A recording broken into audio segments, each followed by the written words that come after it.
রীতিমতো ঘোষণা দিয়েই কিন্তু শেখ হাসিনা তার বিভিন্ন অডিও বার্তা ফাঁস হয়েছে, সে সরাসরি হত্যার নির্দেশ দিচ্ছে এবং তাদের বিভিন্ন গ্রুপের কনভারসেশন ফাঁস হয়েছে যে তারা বিশেষায়িত প্রশিক্ষিত ইউনিট 11 তারিখ থেকে নামাচ্ছে ঢাকা শহরে। তো এখন এই অবস্থায় যে নোংরা রাজনীতির চর্চা জামাতে ইসলামীর কতিপয় নেতাকর্মী করেছে, সেটাকে আমি গভীরভাবে এটা প্রত্যাখ্যান করছি এবং জামাতে ইসলামী নেতৃবৃন্দকে বলবো আপনাদের নেতাকর্মীদের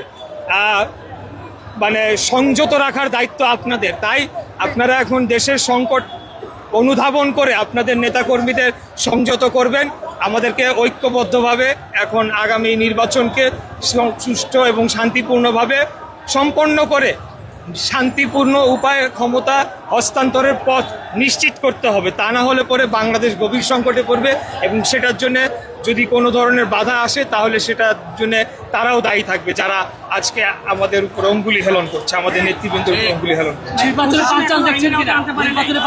অবশ্যই এটা তো 100% এটা পুরোপুরি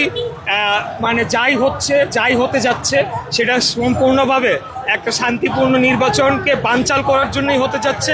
সেটা জন্য কারা বেনিফিশিয়ারি সেটা আপনারাই চিন্তা করে নেন। অবশ্যই আওয়ামী লীগ তো চাবে না এই নির্বাচন হোক, তাদেরকে বাদ দিয়ে যে নির্বাচন হচ্ছে এটা তারা চাবে না, সেটা তারা প্রকাশ্যেই বলেছে এবং এই নির্বাচনকে ঘিরে তারা একাধিক প্রার্থীকে টার্গেট করেছে, টার্গেট কিলিংয়ের চেষ্টা তারা করবে।